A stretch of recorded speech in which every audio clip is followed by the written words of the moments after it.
پیغمبر بزرگوار ما صلی الله علیه و سلم را در اون زمان جاهلیت به این 5 خصلتی که ما یاد کردیم پیغمبر بزرگوار ما را یاد میکردند. یکی از اونها گفتیم برادران عزیز که محمد امین، امانت نگهدار، ناخیانتکار. برادران بزرگوار من، از روی انصاف ما اگر امروز جامعه را نگاه کنیم آیا شخصیت امین یافته و پیدا کرده می شود؟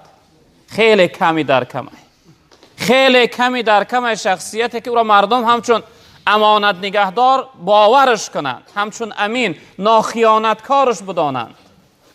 در اصل امروز خیلی کمی در کمه. رب العالمین برای من و شما که ما پیرو امت این پیغمبر بزرگوار هستیم در قرآن می فرمایند که استعیذ بالله لقد کان لکم فی رسول الله اسوة حسنه. برای شما ای امت، ای امتان محمد صلی الله علیه وسلم، در این رسول الله یک اسوه، یک نمونه، یک مقتدا، یک عبرتگاه خوبی هست. اگر شما بخواهی که خوب خوشبختانه زندگی کنی، اخلاق خوب، رفتار خوب، کردار خوب داشته باشه، مقتدا و پیشوا و عبرتگاه خود محمد را قرار بده، نمونه از محمد و رسول الله بگیره، نه اینکه از این ماده هایی که امروز در دنیا پیدا شدن پیروی میکنن جوان های مسلمان. رب العالمین گفت در این رسول الله، یعنی در این محمد مصطفی، یک عبرتگاه، یک اسوه و نمونه خوبی هست، مقتدای خوبی هست برای شخصیتی که اگر بخواه که یعنی خوشبختانه زندگی کنه، اقتدا کنه، پیروی کنه. جناب پیغمبر صلی الله علیه وسلم هم امانتی در عبادت داشتن، هم در امانتی در معامله و مناسبت. امانتی در عبادت در قرآن ما وقتی 114 سوره هست میخوانیم، یا اینکه 6666 آیت، 321,000 حرف، وقتی این آیت ها و سوره ها را میخوانیم ما، همه این آیت ها ابتدا و پیغمبر بزرگوار ما را نازل شده. حضرت جبرائیل این امانت الهی را، این امر خدا را، این دستور الهی را به پیغمبر بزرگوار میرساند، میگفت این آیت های الهی را در بنده هاش برسان. حتی یک حرف ای را خیانت نکرد، یک حرف ای را یعنی از جامعه و ای نسل انسانیت دور نکرد، حرف به حرف. و ما علینا الا البلاغ المبین. هر چیزی که خداوند با او دستور میداد و امر میکرد در بین مردم، در بین انسانیت آشکار میکرد که الحمدلله امروز ما از این قرآن استفاده برده ایستاده ایم. و دیگر امانت نگهدار جناب پیغمبر صلی الله علیه و سلم، وقتی که قصد کشتنش کردن در مکه مکرمه 13 سال دعوت کرد، مردم از زاره میکرد، امر میکرد به فکر کردن. 13 سال دعوت کرد، مشرکین عرب قبول نکردند، سردارها و اشراف عرب قبول نکردند. میفتن این دیوانه هست، این جادوگر است، این دروغگو هست. چی سخنهای بده در حق پیغمبر بزرگوار میگفتند. وقتی قبول نکردند، بعد از آن به خلاصه و یعنی به نیت و قصد آمدن که باید که این محمد کشته شود. پیغمبر بزرگوار صلی الله علیه وسلم وقتی قصد کشتنش کردن، از جانب خداوند براش امر شد که از مکه بیرون شود، هجرت کنه به سوی مدینه منوره. وقتی که این پیغمبر بزرگوار میخواست که هجرت کنه، حضرت علی را نزد خودش دعوت کرد. گفت ای علی، گفت نزد من بیا. وقتی آمد گفت ای علی، تو در جای من، یعنی در بالین من خواب می روی، بعد از رفتن من این یعنی مالهایی که در گوشه خانه من می بینی، اینها از این مشرکا در من امانت هستند. اینش از فلانی است، اینش از فلانی است، اینش از فلانی است. اینها را به صاحبهاشون می رسانی. پیغمبر بزرگوار ما حتی به دشمنش خیانت نکرد. حتی برای ما تحقیق کرده است، برای ما امتا که ولا تخون من خانک، ای امتی من تو خیانت نکن حتی شخصیتی را که تو را خیانت کرده است. شخصیتی که در تو خیانت کرده است به همون شخصیت هم خیانت نکن. جناب پیغمبر گفتن این امینی خصلت و صفتی کی بود؟ محمد رسول الله. برادران بزرگواری من، آیا امروز من و شما از خودمون سوال کنیم آیا ما امانت نگهدار هستیم یا خیانتکار؟ متاسفانه امروز چقدر خیانتکاری در جامعه ما زیاد است، چقدر خدا نترسیدن در جامعه ما زیاد است. خیانتکاری از نترسیدن خدا می شود. انسانی که از الله بترسه وای خیانت نمیکنه. یکمین خصلت جناب پیغمبر صلی الله علیه وسلم محمد امین بود، امانت نگهدار، ناخیانتکار. برادری بزرگواری من، بیای من و شما با این پیغمبر بزرگوار پیرو باشیم، اطاعتگر باشیم، از این پیغمبر رنگ نمود گرفته باشیم. دیگرش محمدی طاهر پاکیزه، محمدی که یگان ذره میل به سوی غژدی و ناپاکی نکرد. وقتی که دعوت پیغمبری کرد هرچند مشرکین با ضدش مقابلت کردن، مبارزه بردن، از راهش معنیش داشته نتوانستند، به خلاصه آمدن نزدی عمکش ابو طالب آمدن گفتن ای ابو طالب این پسر برادر شما به هیچ رو به هیچ راه از این دعوتش نگشت، این میخواهد دینی بابی و اجداد ما را از بین ببره، بیا شما نزدش داخل شوه. اگر مقصد از دعوتش ریاست و سرداری باشه ما رئیس مکش میمانیم، اگر از مقصدش زن گرفتن باشه ما زیباترین دخترهامون نکاح میدهیمش، اگر مقصد از دعوتش بایگری باشه ما جمع میکنیم بایترین مو میگردانیمش، از این راهش بگرده، دینی بابی و اجداد ما را از بین نبره. وقتی ابو طالب نزد جناب پیغمبر صلی الله علیه وسلم داخل شد، عمکش که این سردارهای مکه برای شما این پیشنهاد دارن. جناب پیغمبر چه جواب گردان؟ مثل سردارهای ما خوش فروخت گو پول جمع کنه بته، یا اینکه گو من رئیس بمانه، یا اینکه گو برای من زن بته. هرگز وای ناپاک نبود. چه جواب گو یا عمو، گو ای عمک اگر در دست راستی من افتاب بگذاره در دست چپ ماهتاب من از این راهم نمیگردم. یعنی تمام دنیا را اگر در اختیاری من بوده من از این راهی دعوتم نمیگردم، این از جانب خدا برای من دستور و امر است. یگان ذره میل به سوی ناپاکی نکس. برادر عزیز بزرگواری من، امروز ماییم که خود را در دنیا فروخته ایم. امروز بازار ایمان فروشی در اوج است.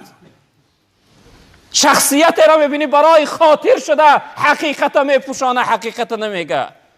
شخصیت را میبینی که جمعیت را خیانت داره. شخصیت را میبینی فقط در نقشه فریب و خیانتکاری جامعه هست. پیغمبر بزرگواری ما چنین نبود. برادران بزرگواری من، پاکیزه زندگی کرد، پاکیزه بود، پاکیزه آمد، پاکیزه زندگی کرد و پاکیزه رفت. چو باید که همه در دلی خاک رفت، خوشا آن که پاک آمد و پاک رفت. دیگر خصلتی که پیغمبر بزرگوار ما صلی الله علیه و سلم داشتند، محمد صادق، محمد راستگو. متاسفانه امروز زبانهای ما چقدر ناپاک شدن، چقدر زبانهای ما امروز کج شدن. رب العالمین در وصف این پیغمبر بزرگوار میفرمایند که و ما ینطق عن الهوى ان هو الا وحی یوحى. این محمد صلی الله علیه وسلم از پیش خودش چیزی نمیگوید، هر سخنی که از دهان بیرون میکند از جانب خداوند وحی هست برای او، برای شما گفته خدا را میرساند. گفتار قرآنی داشت، گفتار حقیقی و خدایی داشت این محمد مصطفی صلی الله علیه وسلم. محمد راستگو، هرگز از زبانش سخنی قبیح، ناراحت کننده، سخنی بد بیرون نکرد. فقط سخنهای مهربانی، سخنهای دلسوزی، غمخواری، نصیحت، پند و حکمت برای جامعه از زبان بیرون کرد. برادران بزرگوار من، متاسفانه امروز زبانهای ما چقدر بد شده. نه، امروز زبان من و شما فقط چی بیرون میکنه؟ ذکر، تلاوت قرآن. هرگز عادت مسلمان امروز غیبت کردن شده است. عادت مسلمان امروز دروغ گفتن شده است. عادت مسلمان امروز دشنام دادن شده است. عادت مسلمان امروز غیبت و تهمت و منت و طعنه و دیگر نوع بدی ها را از زبان بیرون کردن شده است. والله همه اینها حرام هستند. برادران عزیز بزرگوار، ما از کی رنگ بو گرفته؟ ما پیرو بکی شده ایم؟ در کدام آیت قرآن خداوند اینها را برای ما امر کرد؟ این بدی ها را کدام حدیث پیغمبر ما را دلالت کرد؟ پیغمبر بزرگوار ما راستگو بودند، از زبان گفتار بد بیرون نمی کردند، گفتار حقیقی، گفتار حقیقت داشتند. صادق، راستگو، او را بر راستگویی شناخته میشید. متاسفانه امروز سخن دروغ خیلی در اوج است. در جامعه ما دروغ گفتن خیلی در اوج است. دیگر خصلتی که پیغمبر بزرگوار ما صلی الله علیه وسلم داشتند، محمد رحیم، غمخوار، مهربان، دلسوز، برای دشمنش گریه میکرد، برای مشرکی که در حق خونش تشنه است، میخواهد که محمد نابود باشه، برای او گریه میکرد، دستا را میبرداشت، میگو اللهم اهدی قومی فانهم لا یعلمون. پروردگار ای قوم من هدایت، اینا نمیدانند. در حق مشرکین دعا میکرد، گریه میکرد برای مشرکا. یک همسایه یهودی داشت، پسر اون عادت داشت هر روز نزد جناب پیغمبر می آمد، بسیار جناب پیغمبر را دوست می داشت. پدر و مادرش معا نمی کردن اون کودک. با چی خاطر؟ یک سخن داشتن، یک جمله می گفتن، میفتن فرزند ما از محمد چیزی بد نمیگیره، فرزند ما از او ادب و اخلاق می آموزه، راستگویی، امانت نگهداری تعلیم میگیره. این کودک از دینی وی از کجا میدانه؟ معا نمی داشتن. این کودک بیمار شد. این عاشق رسول الله، این کودکی که محبت رسول الله در دلش بود، رسول الله را از جان و دل و پدر و مادرش بالاتر دوست می داشت. این کودک بیمار شد، در سکرات موت افتاد. پیغمبر بزرگوار صلی الله علیه وسلم پسی در خانه اونها رفت زد، از پدر و مادرش اجازت گرفت، من اجازت بده این دوست من خبرگیری دارم، از حالتش خبردار شوم. اجازت دادن. جناب پیغمبر در آمد که این کودک خیلی در حالت سخت است، در سکرات موت است، حالت جان دادن است. پیغمبر بزرگوار گویا یا بنیه، ای بچه حکم، گو ای فرزندم، کلمه اشهد ان لا اله الا الله و اشهد ان محمد رسول الله را بگو تا اینکه دنیا و آخرتت آباد شود، تا اینکه از دنیا به ایمان بروی، تا اینکه جنت جاویدانی را از خود کنی. این کودک در حالت ایمان حیران ماند، در حیرت افتاد. از دست چپش پدر و مادرش هستند، مشرک، از دست راستش جناب پیغمبر تلقین داره. گردن کج به سوی پدر و مادر گشت، گردن کج به سوی پدر و مادر نگاه کرد، آبهای دیدش میریختند. حتی میگه پدر و مادرش هم در رحم آمدن، گفتن اطیع ابا القاسمه، تن پدر قاسم محمدی دوست چیزه، میگه اطاعتش گفتش بجا بیار. این کودک گشت به آبی دیده، به اشک ریزان، او اشهد ان لا اله الا الله و اشهد انک رسول الله. کلمه شهادت گفت که جانش از بدنش بیرون شد، جان از بدن بیرون شد. جناب پیغمبر گریان از حجره بیرون شد، گو ای پروردگار شکر و حمد برای تو که به سبب دعوت من یک فرزند یهودی از آتش ابدی دوزخ نجات یافت. پیغمبر ما چقدر دلسوز و رحیم و مهربان، حیات عمر غم من و شما را خورد، امتی گفت. برادر بزرگوار من چی فکر داره؟ آیا این پیغمبر فقط شخصیت های کنارش دوست می داشت، فقط از اونها یاد میکرد؟ هرگز برادر بزرگوار من، از من و شما یاد میکرد. روز همراه اهل اصحاب نشسته بود، پیغمبر بزرگوار گفت که من دوستام یاد کردم، اشتیاق و شوق دیدار دوستام دارم. اهل اصحاب گفتن یا رسول الله ما در نزدت هستیم، در محضرت هستیم، آیا شما کی را یاد کرده؟ پیغمبر بزرگوار گفتن نه شما دوستای من نیست، شما صحابه های من هسته. دوستای من شخصیت های هستند که بعد از من به دنیا را می آیند، من نادیده به من ایمان می آرند. من اونها را یاد کردم. و سوی شخصیت ای فلانی گفت بعد از رفتن من هر شخصیتی که در دین من ایمان میاره، مسلمان میشوه، امتی من میشوه، از نام من برای اونها سلام بگو و علیکم السلام و رحمت الله و برکاته. از نام من بگو که محمد و رسول الله هر یک کدام شما را، شخصیت هایی که امروز جمع آمده سلام گفت. پیغمبر بزرگوار من و شما را سلام گفت. شنو گفت ای فلان حرفی نهانم، سلامم را رسان بر امتانم. محمد گوی مشتاق شما بود که شد وابسته ایدامی اجل زود. کی بودش آرزوی روی امت، دریغا کی ندادش مرگ فرصت. چنین گفته از عالم چشم پوشید، زی عزرائیل شراب مرگ نوشید. با جان دادن نبودی غم ز جانش، بخوردی غم برای امتانش. محمدی دلسوز رحیم و مهربان. برادران عزیز، دلسوزی و غمخواری من و شما در کجا هست؟ وقتی که مکه مکرمه را فتح کرد، خانه کعبه را از بتها خالی کرد، در درون خانه کعبه 360 بت بود، اونها را وقتی بیرون کرد، تمام مشرکین عرب آمدن تسلیم کردند. خود علاج نداشتند دیگه، علاج نیافتند، خود را تسلیم کردند. وقتی جناب پیغمبر در اون نزد در خانه کعبه ایستاده بود، به سوی مشرک ها گفت ما تظنون عنی فاعل بکم، فکر و گمان شما گفت نسبت به من چی است؟ من این لحظه شما را چی کار میکنم؟ شما در قصد کشتنم بوده، از وطنم بیرونم کرده، عزیزام کشته، در حق خونم تشنه بوده. این لحظه در اختیار من است. کشتن شما برای من یک کاری آسان است. چی گمان داره من شما را باید چیکار کنم؟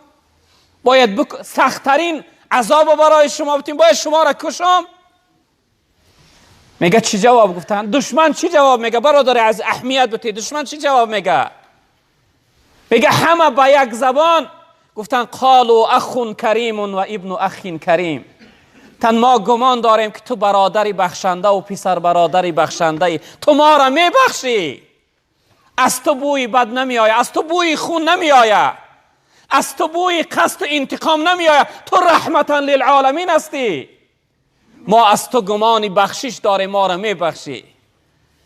جناب پیغمبر صلی الله علیه وسلم چی جواب گفتن؟ گفتن اذهبوا و انتم الطلقاء، گفتن بروی همه شما آزاد هستی، یگان کس امروز از شما قصد نمیگیره، یگان کس امروز شما را آزار نمیده. یعنی با یک جمله پیغمبر بزرگوار ما، جمله یعنی دشمنها و مشرکها را بخشید. برادر عزیز بزرگوار ما، بخشندگی امروز ما در کجا هست؟ خیلی از یعنی وقتای زیاد در دلها از همدیگر کینه داریم، در فکر و نیت و قصد بخشش همدیگر نیستیم. پیغمبر بزرگوار حتی وحشیه که حضرت امیر حمزه را شکمش چاک کرد، جیگرش از شکمش بیرون برآورد، گوش و بینیش برید، زبانش از حلقش جدا کرد. وقتی همون وحشی هم آمد، جناب پیغمبر دست گرفت، گفت بیا ایمان تو قبول است، خوش آمدی، گفت ما تو را قبول داریم، از او قصد نگرفت. نگو من مثل حمزه بر این طرف بیرحمانه میکشم. پیغمبر ما رحمتا للعالمین بود، رحیم و مهربان. و آخرش محمد حکیم، محمد عاقل، محمد باسواد. حرکتش عاقلانه بود. حتی پیش از بعثتش باره مورخا میگن که خانه کعبه در مکه مکرمه سیل آمد، خانه کعبه را شست و ویرانه کرد، یعنی خانه کعبه چپه شد. وقتی دوباره اهل مکه میگه خانه کعبه را بنیاد کردن، برداشتن، آباد کردن، بعد از اون سنگ حجر الاسود که حاجی ها سر را پیش میکنن، بوسه میکنن، این سنگ برای دجاش گذاشتن بین سردارهای مکه میگه جنجال شد. یکی از اونها گفت این سنگ من دجاش میگذارم، دیگرش گفت من حقدار تر است و من میگذارم. هر کدام قصه کوتاه دعواگر زیاد شد. در بحث و در یعنی گفت و گذار بودن. این لحظه میگه پیغمبر بزرگوار داخل شد در نزدشون. وقتی داخل شد همه آرام شدن، قرار گرفتن. این کار اکنون پیش از پیغمبری 6 سال پیغمبر نشده است. همه اهلی مکه میگه این پیغمبر بزرگوار را دوست میداشتن. بعد از آن مشرکا سردارهای مکه گفتن بیایید، گفتن ما این محمد میپرسیم صلی الله علیه وسلم. گفتن محمد میپرسیم، همین اگر کسی را انتخاب کنه ما همه راضی هستیم، همون سنگ دجاش بگذاره. محمد کسی را بگه که این سنگ کی باید در گوشه خانه کعبه بمانه، همون دجاش میمانه. وقتی از پیغمبر بزرگوار صلی الله علیه وسلم پرسیدن، جناب پیغمبر گفتن همه در جاهاتون همه ایستادن. میگه ردای مبارک از کتفشان گرفتن در زمین پهن کردن، با دستای مبارکشون سنگ گرفتن در بالای ردا گذاشتن و تمام سردارهای مکه را گفتن که همه شما از گرد این ردا برداره. همه گفتن در این سنگ حق داره، همه باید این سنگ در جاش بگذاره. تمام سردارهای مکه میگه آمدن از گرد اون ردا قپیدن، برداشتن و نزد خانه را آوردن. پیغمبر بزرگوار با دستای مبارکشون گرفتن، سنگ در گوشه خانه کعبه گذاشتند. یعنی حرکت عاقلانه، حرکتی داشتن که کسی را خفه نکردند، کسی را یعنی ناامید نکردند. من و شما هم باشیم برادران عزیز و بزرگوار، این حرکت، این خصلت و رفتار و کردار پیغمبر بزرگوار را در خودمون عملی کنیم. حرکت داشته باشیم که رنگ نمود نمونه از این پیغمبر بزرگوار بگیریم، اقتدا به این داشته باشیم. 5 خصلت گفتیم: محمد امین، محمد صادق، محمد طاهر، محمد رحیم، محمد حکیم. این خصلت ها را در حیاتمون عملی کنیم تا اینکه خداوند هم دنیا هم آخرتمون آباد بگردانه. اکنون اینجا دامن اسلام دین برادرمون هم هست، اگر کسی به زبان ازبکی صحبت میکنن چند وقتی نبودن. و آخر دعوانا ان الحمد لله رب العالمین.